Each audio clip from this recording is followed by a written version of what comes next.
My stepmother sold my mom's necklace and said it belonged to her now. At her 60th birthday, I gave her a box. When she opened it, her hands started trembling. My name is Emily Carter, and I am the daughter of a woman who loved two things more than anything else in the world: her family and a small silver necklace shaped like a tear. My mother, Laura, wore it every day. She said it was her promise to me, a promise that even when life felt heavy, love would stay. When I was little, she would tap the pendant against my chest and whisper, "Whenever you're scared, hold this, and remember I'm right here." Years passed. Things changed. People changed. But that necklace was supposed to stay mine. That was the plan. That was my mother's wish. Now picture a large banquet hall with soft golden lights. It smells like roses and vanilla cake. Balloons shaped like the number 60 float above a stage. My stepmother, Diane, stands at the center of the room in a glittery blue dress, holding court like a queen. She loves attention. She always has. People are laughing, clinking glasses, calling her fabulous. A band plays a slow jazz song, and waiters move around with shiny trays. I walk through the crowd carrying a small white box with a ribbon tied in a careful bow. I'm calm. I've practiced being calm. My hands don't shake, but my heart does. I stop in front of Diane. Everyone turns to look at us. My father, Mark, is there too, standing a little behind her. He looks proud and nervous at the same time. He never knows which side to stand on. "Happy birthday, Diane," I say. My voice sounds steady, even to me. "This is for you." She smiles like we're dear friends. "Oh, Emily, how thoughtful." She unties the ribbon. She lifts the lid. The room feels like it's leaning in with her. She peels back the tissue paper and freezes. Color drains from her face. Her fingers begin to tremble so hard the lid slips from her hand and taps the floor. A few guests gasp. A spoon clinks against a glass, and then the whole hall is silent, like the music forgot how to breathe. Her eyes lock on the thing inside that box. Something she never thought she would see again.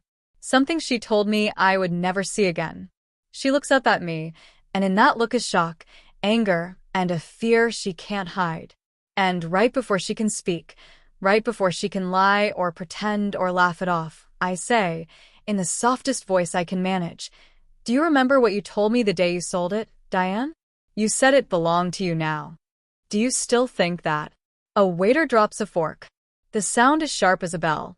My father's mouth opens, but no words come out. A slow whisper runs across the room like a wave. "What's happening? What's in the box?" I don't blink. I don't smile. I just stand there and wait. That is the moment the past finally catches up to the present. And that is where I will leave you, for breath, while I tell you how we got here. When I was 17, my mom passed away after a short fight with cancer. It felt like the sun went out. We held the funeral on a rainy Tuesday, and people kept saying how strong I was, but I wasn't strong. I was numb. My dad looked lost, like he had forgotten the instructions for living. He sat at the kitchen table, staring at a cold cup of coffee for hours. I washed the dishes, folded laundry, and pretended I knew what to do. I wore my mom's necklace every day, tucked under my shirt, warm against my skin. Mom's will was simple. She left the house to Dad and left me the necklace, her journals, and a small savings bond she had kept since I was born. After the funeral, the lawyer handed me a copy of the will and said, "Your mother was very clear." I nodded. Clear. Clear like glass. Clear like the way she would kiss my forehead and say, "This is yours." Dad remarried a year later. People told me not to judge. They said grief makes people reach for anything that looks like a handrail. Diane had a bright smile and perfect hair and knew how to make casseroles that impressed church ladies. She moved into our house with 3 trunks, 2 new rugs, and a picture frame that said blessed. She called me sweetheart, in a voice that felt sticky. She also liked to rearrange things that weren't hers. One afternoon, I came home from my first college class to find Mom's photo moved off the mantel. In its place was a silver-framed picture of Diane and my dad at the lake. I lifted Mom's photo off a side table and put it back. The next day, it was moved again. Back and forth, like a quiet tug-of-war I didn't agree to play. The necklace stayed with me until the winter of my sophomore year. I was folding laundry in my room when I realized the chain wasn't around my neck. Panic hit me like a wave. I tore through the sheets, the hamper, the pocket of my jeans. Nothing. I searched the bathroom sink, the shower drain, the kitchen counters. I could hear my heartbeat in my ears. Finally, I went to Diane. "Did you see my mom's necklace?" I asked. "The silver teardrop one. It should be in my room." Diane didn't look up from her phone. "Oh, that old thing?" My mouth went dry. "Yes, that old thing. Did you see it?" She set her phone down and folded her hands like a teacher about to give me a lesson. "We need to talk about clutter, Emily. Objects have energy. Your mother's things are keeping this house stuck in the past." I took the necklace to a consignment shop today. The world tilted. "You what?" "I sold it. It didn't fit my style, and you never wore it anymore. It belongs to me now." She smiled, sweet as poison. "What's yours is the family's. What's the family's is mine." I couldn't breathe. "It's in the will," I said, my voice shaking. "It's mine." She lifted one shoulder. "Then you should have kept better track of it." I looked to my father, who had just stepped into the doorway. He rubbed his forehead and said, like he was asking the weather to behave, "Diane, maybe we should have talked about it first." She touched his arm. "Mark, we're building a new life. We can't live in a museum." He closed his eyes. "We'll figure something out." But we didn't figure anything out. The consignment shop didn't keep records that far back. The owner didn't remember a teardrop pendant. The necklace was gone. And with it, the last piece of my mother I could hold. I cried in the bathroom with the tap running so no one would hear. Grief is a tide. You think you're past it, and then it pulls you under again. That winter, I learned something about kindness. It isn't weak. It isn't soft. Kindness can be calm and steady and unbreakable. I didn't scream. I didn't throw anything. I didn't post about it online or tell neighbors at church. I saved every receipt, every email, every text. I made a folder with a copy of my mother's will, the date the necklace went missing, and the day Diane told me it belonged to her now. I circled the exact sentence in the will that named me as the heir to the necklace. I wrote it in my own hand so I could feel the truth of it. To my daughter, Emily, I leave my tear-shaped silver necklace to keep, to wear, to remember. I also got a job at a bakery to save money. I woke up at 4 a.m. to frost cupcakes and box donuts while the city was still dark. I rode the early bus with nurses and security guards and a man who always hummed the same tune. I told myself, keep going, be the better person, but don't be a doormat. My mother would want both things from me, grace and courage. One Saturday, a woman came into the bakery wearing a necklace that made my heart jump.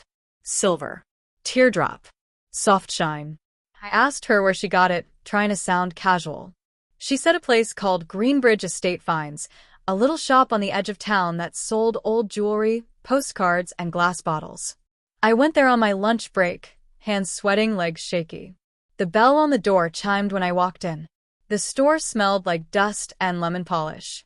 There were glass cases filled with rings and lockets, each with a tiny tag tied on a string. An elderly man with kind eyes looked up from behind the counter. "Help you, miss?" I told him about my mom's necklace. I described the curve of the teardrop, the way the clasp had a tiny nick on one side, the faint letters inside the pendant. LC, my mother's initials, etched so small you could miss them if you didn't know to look. He nodded while I talked, and his eyes softened. "I can look in my records," he said. "Sometimes people bring in pieces with stories attached. The stories help me remember." He disappeared into a back room and returned with a thin notebook. He flipped through pages gently, like turning the leaves of a book that could crumble. "I do remember something," he said finally. "A woman brought in a teardrop locket last year. She said it was too sad to keep." He glanced up at me. "I don't like when people say jewelry is sad. Jewelry holds love if you let it." My throat hurt. "Do you know who bought it?" He traced a line with his finger. It went to a private buyer. I can't share names, but I can share a clue. The buyer asked about the engraving and wanted to know if the letters could be polished out. He closed the book. I suggested a jeweler named Mason down on 3rd Street. He's careful with old pieces. If anyone touched that locket after it left here, he would know. I thanked him and walked to Mason's Jewelry, a small shop with a bell like the first one. Mason was a tall man with sleeves rolled up, his hands steady as stone. I told him the story. He listened without interrupting, then said, "Wait here." He pulled out a slim gray folder from a shelf, flipped it open, and whistled softly. Here we are. Teardrop silver pendant. Engraving, Elsie, polished but not removed. Buyer wanted the chain replaced with a sturdier one. I kept the original clasp in my parts drawer because the nick made it unsafe. Do you still have the clasp? I asked. He shrugged. I keep everything. He turned to a set of tiny drawers, slid one open, and pulled out a little bag. Inside lay a small silver clasp with a nick shaped like a crescent. My breath caught. Could I buy it? I asked. Buy a broken clasp? He smiled, amused. Take it. No charge. I held the bag, like it was made of light. It wasn't the necklace, but it was a piece. A piece only I would recognize. Proof. As I turned to go, he added, the buyer paid with a card. The name on the receipt is in my records. He paused, thinking. I'm not supposed to share that. But I can share this. The initials on the card were DC. My heart pounded. Diane Carter. My stepmother's name. I walked home with the wind pushing against me like a hand. My father was in the living room, watching a game. Diane was at the kitchen table arranging flowers. She looked up with that bright smile that always felt fake. Oh, Emily. I almost forgot. We're planning my birthday party for next month. Big celebration. You'll be there, right? Wouldn't miss it, I said. My voice sounded calm. Inside, something clicked into place like a lock finally meeting its key. I went upstairs and took out my folder. I added the tiny bag with the clasp. I added the jeweler's card. I added the date of the sale at Greenbridge Estate Finds. I wrote one more sentence in my careful hand. The truth doesn't need to be loud. It just needs to be clear. The next weeks were quiet. I worked at the bakery. I studied for exams. I helped a neighbor's kid with math. I brought my dad coffee in the morning and asked how he was feeling. Kindness is a long game. It isn't about winning a moment. It's about becoming the kind of person who can sleep at night. I wasn't planning to destroy Diane. I was planning to show her a mirror she couldn't look away from. Then the first crack appeared. I was cleaning the pantry when a small sealed envelope slipped from the top shelf. It was addressed to me in my mother's handwriting. My knees went weak. The postmark was from the week before she died. My father must have tucked it away and forgotten, or maybe he couldn't bear to give it to me then. I sat on the kitchen floor and opened it with shaking hands. Inside was a short letter and a square of paper with a tiny thumbprint of my mother's ink on it. Her letter said this. If I'm not there when you read this, know this. The necklace is yours. Not because it's pretty, but because it is our promise. If anyone ever tries to tell you otherwise, hold fast. Some people will pretend your grief is clutter. It's not. It is proof you loved well. Be brave, be kind, and don't hand your truth to people who didn't earn it. I love you past the edges of time. Mom. I wiped my eyes and folded the letter into my folder. Proof. Love. Promise. Then I stood up and made the kind of plan that doesn't shout. A plan that walks. I called Greenbridge Estate Finds and asked the owner a careful question. If I wanted to buy the locket back from the private buyer, could I leave a note with your card and an offer? He said he would pass along anything I wrote if the buyer ever returned. People bring pieces back, he said. They think changing the outside will change the inside. It doesn't, so eventually they return. I also called Mason the jeweler and asked if he could restore engraving if it had been buffed. Maybe not perfectly, he said, but if I had the original clasp, I could align the scratch pattern and bring the letters back to life. He paused. What are you planning, miss? A birthday gift, I said. Ah, he said softly. One of those gifts. I saved more money. I began checking online listings for estate jewelry every night. I posted a small anonymous ad offering to buy a sentimental teardrop locket with faint initials LC, with a whisper of a finder's fee. I didn't say why. I didn't say who I was. I just kept going. 2 weeks before Diane's party, the phone at the bakery rang. Mrs. Alvarez, my boss, waved me over. Someone for you, she said, covering the mouthpiece. He says it's about a necklace. My heart climbed into my throat. I took the phone. Hello. A quiet voice said, I found your ad. I have a locket that sounds like the one you want. Bought it from a lady who said she regretted it but needed the cash. I was going to gift it to my daughter, but the letters inside feel like they belong to someone else. He paused. If it's yours, you'll know something no one told me. There's a tiny scratch on the clasp that looks like a moon. I closed my eyes. Yes, I whispered. There is. We agreed to meet at a police substation lobby for safety. I held the little bag with the old clasp like a secret handshake. The man arrived on time, wore a baseball cap, and spoke gently. He handed me a small pouch. Inside lay a silver teardrop pendant. My hands shook. I turned it in the light and saw it. LC, faint but alive. I handed him the cash I had saved. Every early morning, every frosted cupcake, every tired bus ride placed into his open palm. He nodded once and said, I hope this makes something right. I took the locket to Mason, and he worked with careful tools and a light as bright as day. I can bring the letters out more, he said, but that will take time. I told him my deadline, Diane's birthday. He nodded. We'll make it sing again. The night before the party, he called. It's ready. When I picked it up, the LC looked like it had woken from a long sleep. I slipped my mother's original clasp, the one with the crescent nick, onto the chain. It clicked into place like it had been waiting. I went home, opened my folder, and laid everything out on my bed. The will, the jeweler's card, the note from my mother with her thumbprint, the little bag from the clasp, a photo of Mom holding me with the necklace glowing at her throat. Then I placed the necklace in a white box on a bed of soft tissue paper. I tied a ribbon around it in a simple bow. The party day arrived. The banquet hall filled with faces and flowers, and the sound of people telling each other cheerfully edited versions of who they were. I walked to the center with the box. You already know what happened next.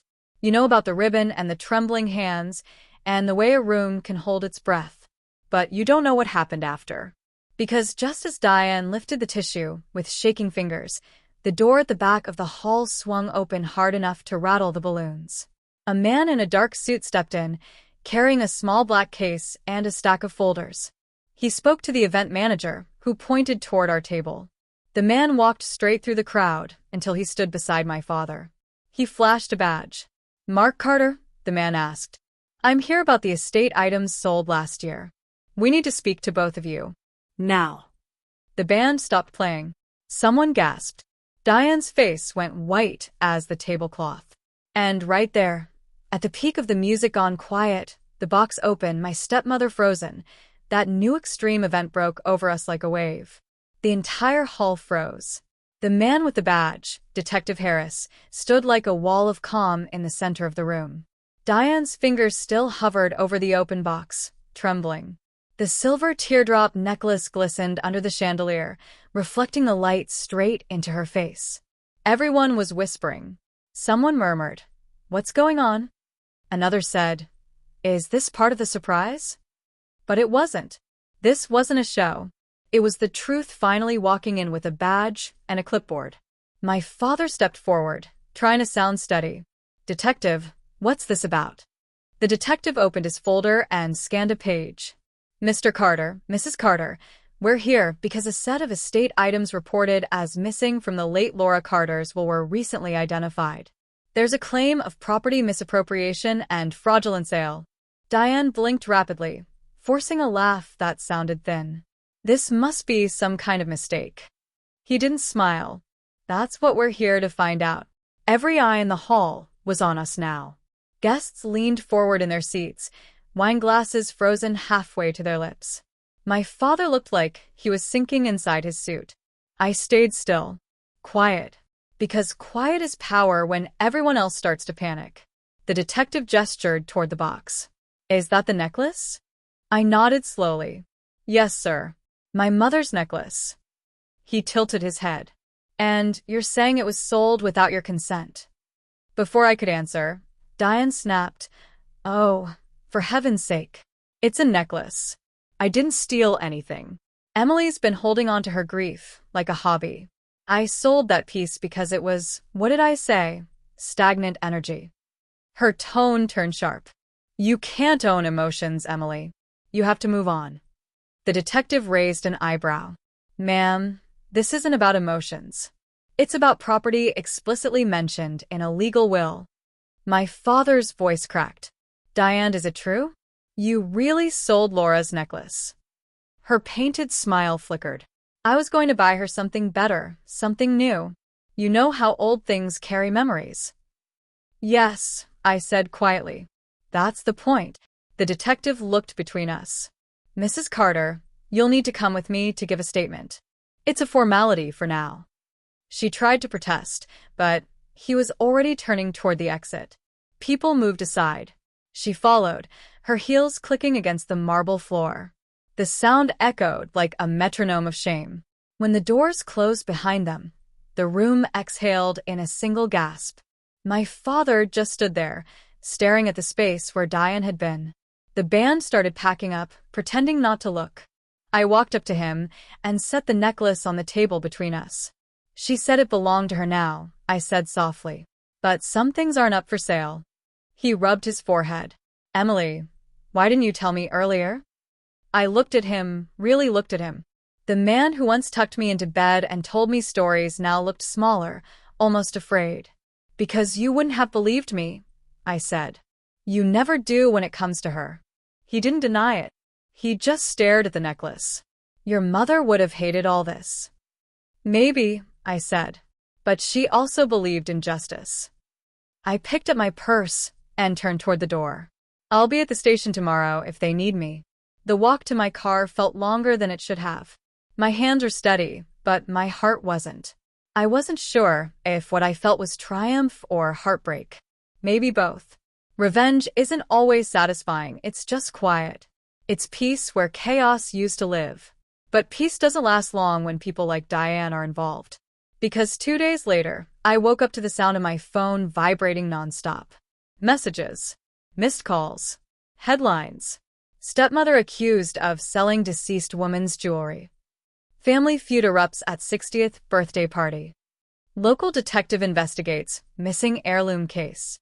Someone at the party had recorded everything. The confrontation, the detective, the trembling hands, all of it. It was online now, spreading like wildfire. I didn't post it, but someone did. The video had 1 million views overnight. Diane's face was everywhere. And she hated not being in control of the narrative. That same morning, I got a call from her number. Against my better judgment, I answered. Her voice came through, tight and cold. You think you've won, don't you? I stayed silent. You think the world will side with you because you played the grieving daughter? People forget, Emily. They'll forget you just like they forgot your mother. I closed my eyes. Then you should have remembered her better. She hissed. You'll regret this. Maybe, I said. But at least I won't regret being silent anymore. I hung up. Later that afternoon, Detective Harris called. Good news, he said. The necklace checks out as the original piece from your mother's estate. With your documentation, there's a strong case for recovery and restitution. I thanked him. He paused before hanging up. For what it's worth, he said, I've seen a lot of family fights over money. But this wasn't about money, was it? No, I said softly. It was about respect. That night, I sat by the window wearing the necklace again for the first time in years. The silver caught the moonlight, and the faint letters, LC, seemed to glow. I whispered, We got it back, Mom. But peace, as I said, never lasts long. Because the next day, someone slipped an envelope under my door. No name, no return address. Inside was a photo, grainy, black and white, from a surveillance camera. It showed Diane standing in front of my mother's old grave. She wasn't alone. Beside her was a man I didn't recognize, holding a shovel. And taped to the back of the photo was a note written in all caps. "You think the necklace was all she took?" My breath caught. My hands shook. The necklace suddenly felt heavy around my neck. And in that moment I knew the revenge wasn't over. Not yet. The photo slipped from my hand and fluttered onto the table. The air in my apartment felt suddenly thick, like it was holding its breath. I picked it back up with trembling fingers, staring at the grainy image again.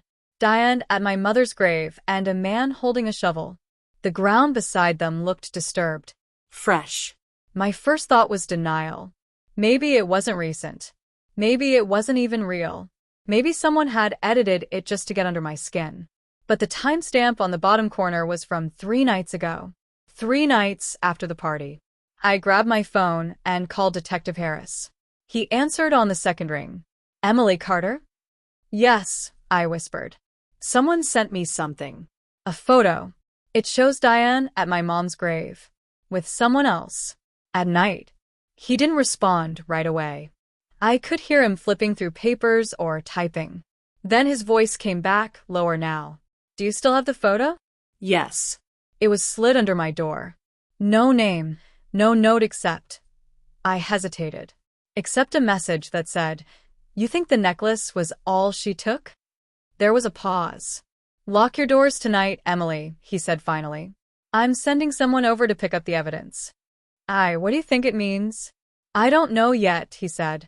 "But if she's going to that grave, it's not good." After hanging up, I sat there in silence. Every creak in the walls, every hum of the refrigerator made my skin crawl. I turned off the lights and sat by the window, watching the parking lot below. Part of me wanted to believe this was overreacting. The other part, the one that had lived through Diane's false sweetness, knew better. Around 9:30, I saw a car pull up across the street. A silver sedan. The headlights went off immediately. It just sat there. My stomach twisted. I reached for my phone again, ready to call Harris back. But before I could, the car's door opened and a figure stepped out, tall, male, wearing a dark coat. He walked toward my building, slow, deliberate. I froze. Then a knock at my door. 3 soft taps. I took 1 step backward. "Who is it?" A voice I didn't recognize said, "Detective Harris sent me." Something felt off. Too soon. He said he'd send someone, but not right away. I peered through the peephole. The man outside had no badge, no clipboard. Just that same black coat. My pulse raced. "Can I see your ID?" I asked. No response. Then the doorknob turned slowly. I gasped, backing up. "I'm calling the police," I shouted. That's when the footsteps retreated. Fast. I ran to the window in time to see the man getting back into his car and speeding off. My hands were shaking as I called 911. Within 10 minutes, a patrol car arrived. I handed them the photo and told them everything. They took a statement, checked the locks, and promised extra patrols that night. The real Detective Harris called soon after. "We'll get a forensic analysis on that photo," he said. "Stay somewhere else tonight if you can." But I couldn't. This was my home. My mother's old furniture, my mother's old quilt on the couch. Leaving felt like surrendering something sacred. Instead, I sat up all night with the lights on, the necklace clutched in my hand like a weapon. The next morning, Harris called again. His voice was clipped, professional. "Emily, we found something." The timestamp on that photo matches surveillance footage from the cemetery's main gate. A car registered to Diane Carter entered the grounds at 2:14 a.m. 3 nights ago and left about 20 minutes later. My mouth went dry. "Did you see who was with her?" "Yes," he said grimly. "A man named Bruce Tanner. Private contractor. Does cleanup jobs for a local estate company." "Cleanup jobs?" He hesitated. "We're still checking, but he's been involved in unconventional services. Unregistered grave relocations, artifact retrieval, that sort of thing." My stomach turned. "Artifact retrieval?" "Yes," he said quietly. Sometimes families bury valuables with the deceased. When greed gets involved, people hire men like him to dig them back up. I felt dizzy. You think she? We're not ruling anything out, he said. But we'll need to inspect your mother's gravesite. Discreetly. By noon, 2 officers and a forensics team were there. I stood off to the side with Harris as they examined the plot. The grass had been tamped down. The soil was looser than it should have been for a grave that old. One of the officers lifted something small from the dirt and placed it in an evidence bag. A ring. Not just any ring. My mother's wedding band. The one she was buried with. Harris looked at me. I'm sorry, he said softly. I couldn't speak. The world felt far away, muffled by the weight of disbelief. My stepmother had crossed every line imaginable. And for what? Gold?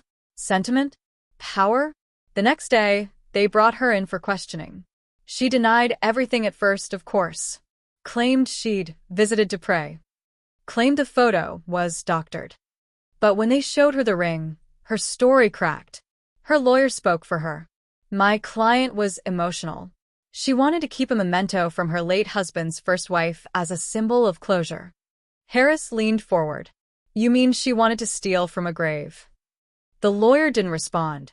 Diane just sat there, stone-faced, like she was trying to remember which version of herself she was supposed to play. When I left the station, the press was waiting again. I didn't stop. I didn't give statements. Revenge isn't about cameras, it's about the truth finding daylight. That night, my father came to see me. He looked 10 years older. I don't know how to fix this, he said, voice breaking. You can't, I told him. You just have to face it. She said she did it for me, he whispered. That she thought I'd want something of your mother's to hold on to. I looked at him long and hard. Then why did she bury it again? He couldn't answer. Later that evening, I received another message. An unknown number. This time it wasn't a photo. It was a video. It showed Diane in an interrogation room, alone, angry, and pacing. Then she leaned toward the camera and said, almost smiling, You think this is over? You have no idea what your mother kept from you. My breath caught. I replayed it again and again. Her eyes were wild, her smile uneven, but her tone calm, calculated. And that night, for the first time, I realized something chilling. This wasn't just revenge anymore. It was war. And whatever secret my stepmother was hinting at, whatever my mother had supposedly kept from me, was buried deeper than any grave. Because 2 days later, Detective Harris called again. Emily, he said, we found something beneath the grave. My pulse spiked. What do you mean beneath? There's a second box, he said quietly. Wooden. Sealed. It's not part of the coffin. And it's got your name on it. The line went dead quiet. And in that silence, I knew this was just the beginning of the storm. The moment Detective Harris said those words, a box with your name on it, the air around me froze. I couldn't breathe, couldn't move. It was as if the world had slowed down, waiting to see what I'd do next. What do you mean, my name? I stammered. Exactly that, Harris replied. It's carved into the wood. For Emily. We haven't opened it yet. I thought you should be here when we do. I gripped the phone tighter. Where is it now? It's still at the cemetery. We're handling it carefully. Meet us there in 30 minutes. I hung up and sat in silence for a long moment, staring at the floor. The room felt smaller. The necklace around my neck felt heavier. My mom had left me messages before. Her letter, her words. But a box buried under her coffin? What could possibly be inside? I drove to the cemetery with my heart pounding so hard it hurt. The late afternoon sun hung low, casting long shadows across the rows of graves. I could see the police tape, the small group of officers standing near my mother's resting place. Detective Harris stood beside the open site. He gave me a faint nod when I approached. We've been as gentle as possible, he said quietly. We didn't disturb her casket. This was buried under the base layer. Looks intentional. The wooden box sat on a small table beside the grave, dirt still clinging to its edges. It was old but well made, sealed with a small latch. And there it was, My name carved by hand. For Emily. I knelt down slowly. Can I open it? Harris nodded. Go ahead. My fingers shook as I lifted the latch. It gave with a soft click. The lid creaked open. Inside was a folded letter, a small envelope, and something wrapped in linen. The scent hit me first, lavender. My mother's favorite. I picked up the letter. The handwriting was hers. My dearest Emily, if you are reading this, then it means life has taken turns I didn't plan for. There are things you deserve to know, things I couldn't tell you while I was alive. I kept this box hidden because I feared what it might bring if found by the wrong hands. Your father doesn't know everything about the money we had when you were little. I discovered something tied to your grandmother's inheritance, that could have saved us years of struggle. But by the time I understood it, it was too late to fix. You'll find the details in the envelope. It's your birthright. Please use it with wisdom and kindness. And if anyone tries to take it from you, remember, greed never ends well. The truth will always come out. Love always. Mom. My eyes blurred. My throat tightened so much I couldn't swallow. I opened the smaller envelope. Inside were old bank documents, land deeds, and, to my shock, a small key. The papers referenced an account under my mother's maiden name and property owned decades ago by my grandmother in Vermont. The estimated value, even from the paperwork, looked substantial. I turned to Harris. Why would she hide this? He sighed. Probably to protect it. Or protect you. I felt dizzy. You think Diane knew about this? He nodded slowly. I'd bet my badge on it. This explains a lot. The grave visit, the late-night digging. Maybe she found part of the box's outer edge and thought there was something valuable buried with your mom. When she didn't find it, she assumed you had it. I ran a hand over my face. She's not going to stop. No, he said. And that's why I'm asking you to stay somewhere safe tonight. We're keeping her under surveillance, but she's unpredictable. That night, I went to stay with my friend Natalie, the only person who knew the full story. We sat on her couch, the necklace still around my neck, the box on the coffee table between us. You realize, Natalie said quietly, your stepmother's going to lose it when she finds out what was really under that grave. She already lost it, I murmured. She just doesn't know how much further she can fall. The next morning the storm came. At 6:15 a.m., my phone buzzed with an unknown number. I answered without thinking. Emily, a familiar voice said, shaky, desperate. Please listen to me. Diane. Why are you calling me? I snapped. I didn't know, okay? She said quickly. I didn't know there was more. I thought the necklace was it. But that box, it's not what you think. Your mother, she wasn't. Wasn't what? I interrupted. Silence. Then a soft, broken laugh. You really think she was some saint? You think she didn't lie to you? That she didn't hide things from your father, from all of us? I have the letter, Diane, I said coldly. And I have proof. Stop pretending you care. I do care, she shouted, her voice cracking. Because you don't understand what you've opened. Before I could answer, the line went dead. 5 minutes later, my friend Natalie rushed into the room, pale as chalk. Emily, she said, voice trembling. You need to see this. She handed me her phone. A local news alert flashed across the screen. Breaking, woman involved in estate fraud case found unconscious after house fire. The photo was unmistakable. Diane. The article said her house had gone up in flames early that morning. Neighbors claimed they heard shouting before the explosion. Authorities suspected foul play.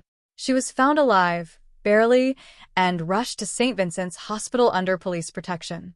The news report ended with one line that made my stomach twist. Police have confirmed evidence of forced entry. The suspect remains unknown. I sank into the couch, numb. Natalie put a hand on my shoulder. Do you think someone did this to her? I shook my head slowly. No, I whispered. I think she did it to herself. But I was wrong.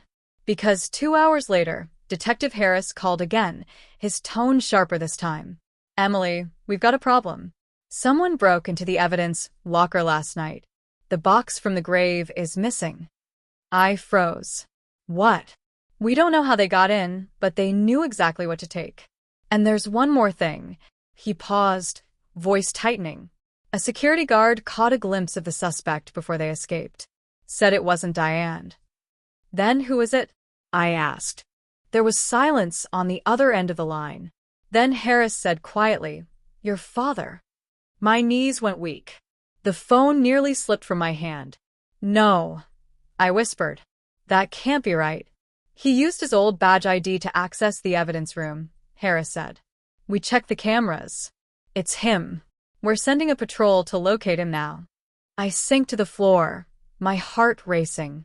Everything, the years of silence, the missing necklace, the grave, it all suddenly made sense. Diane wasn't the only one keeping secrets. And my father might not have been the man I thought he was. That evening, I drove to our old family house, where the windows were dark and the air felt still.